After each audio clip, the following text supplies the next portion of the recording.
क्या कर रहा है यार तू? मतलब मजाक है क्या? जय श्रीराम. मी तुमचा लाडका तेजस तुमचं स्वागत करतोय एका नवीन डेली व्लॉग मध्ये. बऱ्याच दिवसानंतर आज ऊन पडलं होतं, त्याच्यामुळे निघालो होतो आज सटाणा. गोडाऊन जवळ येऊन बघतो तर इथे कोणीच नव्हतं. म्हटलं माझ्यासोबत धोका झालाय मोठा. तेवढ्यात सनम तेरी कसमचा फोन आला. म्हणे कॉलेज जवळ गेलाय. म्हटलं आलोच 2 मिनिटात.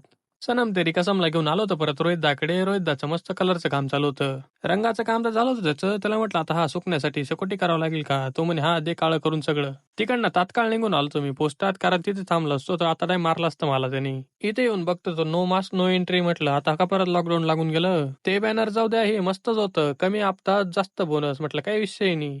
तिकडनं आलो तो खुशालकडे. भाऊने नवीन मशीन घेतली त्याच्या कामासाठी. मग त्याचं पूजन चालू होतं. खुशाल बोला व्हिडिओ पाहिजे होता. मग म्हटलं चलो पटकन शूट करून घेऊन निघू इथून आता. सायंकाळी इकडे आलो तर पवारची वाईटच कंडिशन होती. म्हटलं काय झालंय. फोन स्विच ऑफ झाला.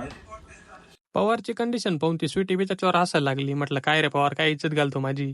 तिकडनं आलो तर आबाकडे. म्हटलं आबाचं काय चाललं पाहून येऊ. तेवढ्यात आपल्याला कार्टून दिसून गेला. म्हटलं भंजकर रे काम, अभ्यास कर जरासा. किशोरकडे आलो तर भाऊने जोरात लाईट बिट लावून ठेवले होते. म्हटलं चाल दे तुझं, मी येतो आता. निघताना सागर भाऊचा कॉल आला, एक पार्सल आहे म्हणे तेवढं घेऊन ये. म्हटलं काही अडचण नाही. सागर भाऊचं पार्सल घेतलं आणि निघालो तो मग घराकडे. सागरचं पार्सल तर देऊन दिलं होतं त्याच्या ताब्यात आणि मी निघालो होतो घराकडे. जय श्री